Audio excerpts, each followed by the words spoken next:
നമസ്കാരം. മലയാളി വാർത്തയിലേക്ക് സ്വാഗതം. മാനാസ് സ്വദേശിയായ കലയുടെ കൊലപാതകത്തിൽ കൃത്യം നടന്ന തീയതി ഉറപ്പിക്കാനോ ആയുധം എവിടെയെന്ന് കണ്ടെത്താനോ കഴിയാതെ പോലീസ്. മൃതദേഹം കൊണ്ടുപോയി എന്ന് പറയപ്പെടുന്ന മാരുതി കാർ കേന്ദ്രീകരിച്ച് അന്വേഷണം തുടങ്ങിയിട്ടുണ്ട്. 15 വർഷം മുമ്പുള്ള കാർ എവിടെയെന്നതിൽ യാതൊരു സൂചനയും നിലവിലില്ല. സെപ്റ്റിക് ടാങ്കിൽ നിന്നും കിട്ടിയ സാമ്പിളുകളുടെ ശാസ്ത്രീയ പരിശോധനാ ഫലം കാത്തിരിക്കുകയാണ് പോലീസ്. ഈ പരിശോധനാ ഫലം കിട്ടിയതിനു ശേഷം മാത്രമായിരിക്കും മൃതദേഹം കലയുടേതാണെന്ന് ഉറപ്പിക്കാൻ കഴിയുക. കേസിൽ 4 പ്രതികളുണ്ട് എന്നാണ് പോലീസിന്റെ കണ്ടെത്തൽ. ഭർത്താവ് അനിലാണ് കേസിലെ 1-ാം പ്രതി. അനിലിന്റെ ബന്ധുക്കളും സുഹൃത്തുക്കളുമായ ജിനു, സോമൻ, പ്രമോദ് എന്നിവരാണ് മറ്റു പ്രതികൾ. 4 പേരും ചേർന്ന് കലയെ കാറിൽ വെച്ച് കൊലപ്പെടുത്തിയ ശേഷം കുഴിച്ചുമൂടി എന്നാണ് പോലീസിന്റെ നിഗമനം. യുവതിയെ 15 വർഷം മുൻപ് ഭർത്താവും സുഹൃത്തുക്കളും ചേർന്ന് കൊന്നു കുഴിച്ചുമൂടി എന്നാണ് പോലീസ് എഫ്ഐആറിൽ പറയുന്നത്. പ്രതികൾ 3 പേരും കസ്റ്റഡിയിലുണ്ടെങ്കിലും കൊലപാതകത്തിലെ അന്വേഷണം കൂടുതൽ സങ്കീർണമാവുകയാണ്.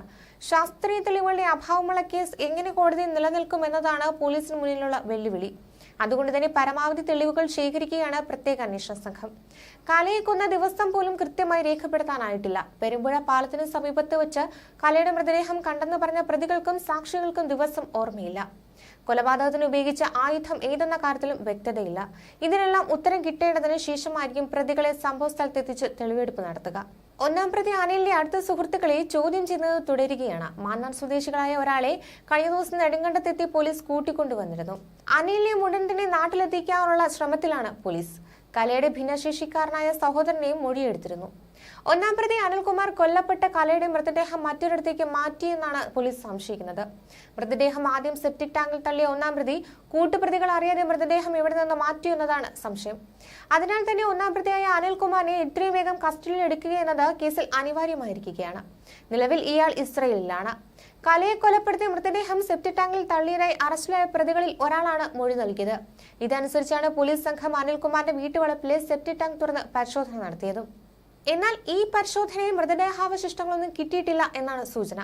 ഇതോടെയാണ് 1-ാം പ്രതി അനിൽകുമാർ മൃതദേഹം മാറ്റിയെന്ന സംശയമുയരുന്നത്. സംഭവ സമയത്ത് അനിൽകുമാർ നാട്ടിൽ കെട്ടിട നിർമ്മാണ തൊഴിലാളിയായിരുന്നു. അതിനാൽ തന്നെ മറ്റു സഹായമില്ലാതെ സെപ്റ്റിക് ടാങ്ക് തുറന്ന മൃതദേഹം മാറ്റാൻ ഇയാൾക്ക് കഴിഞ്ഞേക്കുമെന്നാണ് നിഗമനം. കോടതിയിൽ ഹാജരാക്കുന്നതിന് മുമ്പ് വൈദ്യപരിശോധനയ്ക്കായി ചെങ്ങന്നൂർ ജില്ലാ ആശുപത്രിയിൽ പ്രതികളെ കൊണ്ടുവന്നപ്പോഴും ജനരോഷം ഉയർന്നിരുന്നു. സോമരാജൻ, പ്രമോദ്, ജിനു എന്നിവർക്ക് നേരെയാണ് ആശുപത്രിയിൽ ഉണ്ടായിരുന്നവരും സംഭവം അറിഞ്ഞെത്തിയവരുമായ ആളുകൾ തെറിയഭിഷേകം നടത്തിയത്. അവിടെ ഉണ്ടായിരുന്ന പ്രായമായ ചില സ്ത്രീകൾ ചെവി പൊട്ടുന്ന തരത്തിൽ ശാപവാക്കുകളും ചൊരിഞ്ഞു. കലയുടെ അമ്മയുടെ ചേച്ചിയുടെ മകൾ എം സിന്ധുമോൾ അലമുറയിട്ടാണ് ആശുപത്രിയിലേക്ക് വന്നത്. ബന്ധുക്കളായ സോമരാജൻ ഉൾപ്പെടെ ഉള്ളവരാണ് കൊലപാതകത്തിന് പിന്നിലെന്നറിഞ്ഞ് ദുഃഖവും ദേഷ്യവും നിയന്ത്രിക്കാനാകാതെയാണ് സിന്ധു പാഞ്ഞെത്തിയത്. പ്രതികളുമായി പോലീസ് വാഹനം എത്തിയ ഉടൻ എടാ സോമ എന്തിനെന്തു ചെയ്തു, ഞങ്ങളുടെ വീട്ടിൽ ആങ്ങളമാരുടെ തോളിൽ കൈയിട്ട് കയറി നടന്നവരല്ലേ നിങ്ങളൊക്കെ എന്ന് അലറി വിളിച്ച് കരഞ്ഞുകൊണ്ടായിരുന്നു സിന്ധു പ്രതികരിച്ചത്.